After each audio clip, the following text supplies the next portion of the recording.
अस्सलामुअलैकुम, मैं हूं माजिद चौधरी और आप देख रहे हैं मेरे यूट्यूब और फेसबुक चैनल। 22 दिसंबर 2023 को इलेक्शन कमीशन ने पीटीआई का इंट्रा पार्टी इलेक्शन कलअदम करार देते हुए इसे इंतखाबी निशान बल्ले से महरूम कर दिया था।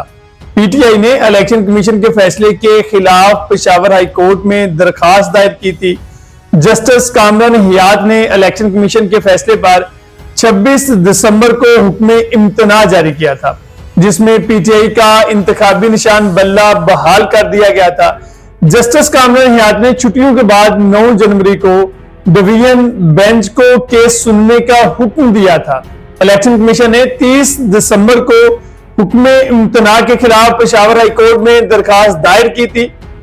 3 जनवरी को जस्टिस एजाज खान पर मुश्तमिल सिंगल बेंच ने हुक्म इम्तना को खत्म करते हुए इलेक्शन कमीशन का फैसला बहाल कर दिया था। सिंगल बेंच के फैसले के खिलाफ पीटीआई ने दोबारा पेशावर हाई कोर्ट से रजू किया था। अदालत ने पीटीआई इंटर पार्टी इलेक्शन और बल्ले के इंतखाबी निशान से मुताल्लिक केस का फैसला दलाइल मुकम्मल होने पर महफूज किया था। अदालत आलिया के जस्टिस एजाज अनवर और जस्टिस सैयद अरशद अली पर मुश्तमिल 2 रुकनी बेंच ने समाअत की। पेशावर हाई कोर्ट ने पीटीआई की दरखास्त मंजूर करते हुए इलेक्शन कमीशन का फैसला मुअत्तल कर दिया। अदालत ने फैसला सुनाते हुए कहा कि पीटीआई सियासी जमात है, इंतखाबी निशान की हकदार है। इलेक्शन कमीशन का फैसला दुरुस्त नहीं था। दौरान समाअत काजी जवाद एडवोकेट ने दलाल देते हुए कहा कि मेरे मुवक्किल ने पीटीआई के मरकजी दफ्तर से मालूमात लेना चाहिए जो उनको नहीं मिली। मीडिया से पता चला कि पीटीआई इंट्रा पार्टी इंतखाबात हुए हैं। हमने दरखास्त की कि इंतखाबात कल अदम करार दिए जाए। मेरे मुवक्किल इंतखाबात में हिस्सा लेना चाहते थे मगर इन्हें मौका नहीं दिया गया। जस्टिस एजाज अनवर ने सवाल किया कि आपने ये नहीं कहा कि इंटर पार्टी इलेक्शन दोबारा करवाए जाएं। इलेक्शन कमीशन ने इंटर पार्टी इंतखाबात कल अदम करार दिए तो आपको चाहिए था कि दोबारा इंतखाबात का मुतालबा करते। आप अगर पार्टी से थे तो पार्टी निशान वापस लेने पर आपको इतराज करना चाहिए था, आपने नहीं किया। जस्टिस एजाज अनवर ने कहा कि पेशावर में पीटीआई की इंटर पार्टी इंतखाबात हुए जो इलेक्शन कमीशन ने कल अदम करार दिए। पेशावर हाईकोर्ट को पिटीशन सुनने का इख्तियार कैसे नहीं है? काजी जवाद एडवोकेट ने कहा कि दायरा इख्तियार का सवाल इंतहाई अहम है। अदालतों के मुख्तलिफ फैसलों में हाईकोर्ट के दायरा इख्तियार का तयन हुआ है। पीटीआई तो लाहौर हाईकोर्ट भी गई, वहां उनकी दरखास्त खारिज हुई। जस्टिस एजाज ने कहा कि लाहौर हाईकोर्ट ने कहा कि पेशावर हाईकोर्ट और सुप्रीम कोर्ट में यह केस जेर समाअत है, पेशावर हाईकोर्ट को फैसला करने दें। जस्टिस अरशद अली ने सवाल किया कि मर्तबा शेड्यूल जारी हो फिर कैसे इंतखाबी निशान का फैसला हो सकता है? क्या सियासी जमात बगैर इंतखाबी निशान के इलेक्शन लड़ सकती है? वकील तारिक अफरीदी ने कहा कि शुरू से यह जमात लाडली है, इनको आज तक नवाजा जा रहा है। जस्टिस एजाज अनवर ने कहा कि यहां कभी कौन लाडला तो कभी कौन लाडला बन जाता है। लीगल बात करें, इन बातों को छोड़ दें। शिकायत की निंदा के वकील तारिक अफरीदी ने कहा कि level playing field party workers को भी देना चाहिए। इलेक्शन शेड्यूल जारी नहीं किया गया, इंटर पार्टी इलेक्शन का एक गुब्बारा मीडिया पर उभरा। जस्टिस एजाज अनवर ने कहा कि और वो गुब्बारा भी फट गया। जस्टिस अरशद अली ने कहा कि मर्तबा शेड्यूल जारी हो फिर कैसे इंतखाबी निशान का फैसला हो सकता है? क्या सियासी जमात बगैर इंतखाबी निशान इलेक्शन लड़ सकती है? काजी जवाद एडवोकेट ने जवाब दिया कि 1985 में ऐसा हुआ कि इंतखाबी निशान के बगैर इंतखाबात लड़ेंगे।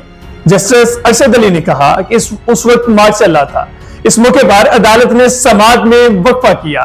केस की समाअत दोबारा शुरू हुई तो जस्टिस सैयद अरशद अली ने सवाल किया कि इलेक्शन कमीशन ने कौन सी सेक्शन के तहत इस पार्टी के खिलाफ कार्रवाई की है? शिकायत की निंदा के वकील ने जवाब दिया कि इलेक्शन एक्ट सेक्शन 215 के तहत कार्रवाई की है।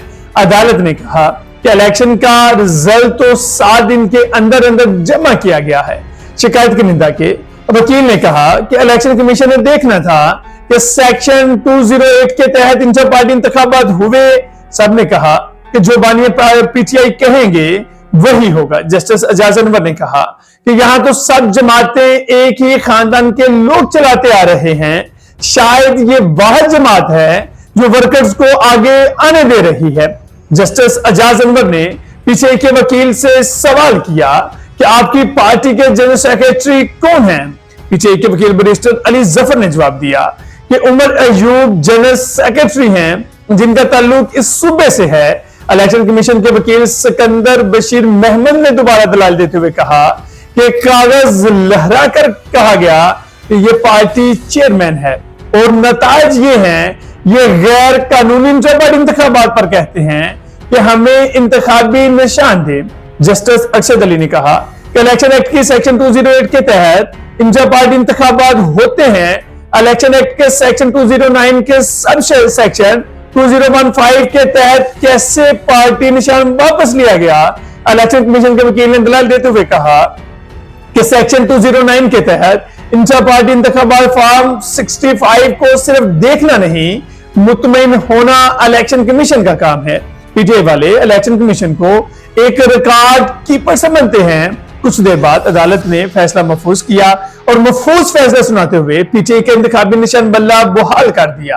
पेशावर हाईकोर्ट ने इलेक्शन कमीशन का फैसला मुअत्तल कर दिया और पीटीआई की दरखास्त मंजूर कर ली। अदालत आलिया ने अपने हुक्म में कहा कि पीटीआई सियासी जमात है जो इंतखाबी निशान के हकदार है। अदालत ने इलेक्शन कमीशन को सर्टिफिकेट जारी करने का हुक्म भी दिया। सुप्रीम कोर्ट के जज जस्टिस मुजाहर नकवी ने अपने ओहदे से इस्तीफा दे दिया है। उन्होंने अपना इस्तीफा सदर मुमलकत आरिफ अलवी को भिजवा दिया।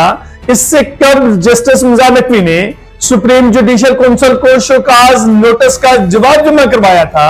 अपने जवाब में जस्टिस मुजाहर नकवी ने खुद पर आयद इल्जामात की तरदीद करते हुए कहा कि supreme court supreme judicial council जज के खिलाफ मालूमात ले सकती है, लेकिन काउंसिल जज के खिलाफ किसी को शिकायत पर कार्रवाई नहीं कर सकती। जवाब में जस्टिस मुजाहर नकवी ने कहा कि सुप्रीम जुडिशियल काउंसिल की जानिब से जारी अहकामात रूल्स की तौहीन के मुतरादिफ है। जस्टिस मुजाहर नकवी ने अटॉर्नी जनरल की बतौर प्रोसिक्यूटर तैनाती पर भी इतराज किया। अपने जवाब में जस्टिस मुजाहर नकवी ने कहा कि लाहौर हाईकोर्ट में लाहौर कैंट में खरीदा गया घर टैक्स गोशवारों में जाहिर किया गया एसटी जोन्स पार्क वाले घर की कीमत का तखमीना डीसी रेट के मुताबिक लगाया गया था। जस्टिस मुजाहर नकवी ने अपने जवाब में सुप्रीम जुडिशियल काउंसिल से शिकायत खारिज करने और कार्रवाई खत्म करने की इस्तदा की है। वाज़ेह रहे कि चीफ जस्टिस काजी फाजिल साहब, जो कि सुप्रीम जुडिशियल काउंसिल के सरबराह भी हैं, उन्होंने सुप्रीम जुडिशियल काउंसिल का इजलास 11 जनवरी को तलब किया था और इसमें उन 10 गवाहों को भी तलब किया था जिन्होंने जस्टिस मुजाहर अकबर नकवी के खिलाफ शिकायत दर्ज करवाई थी। अब तक के लिए इतना ही। अपने मेजबान माजिद चौधरी को दीजिए इजाजत। मिलते हैं अगले व्लॉग में। अल्लाह हाफिज।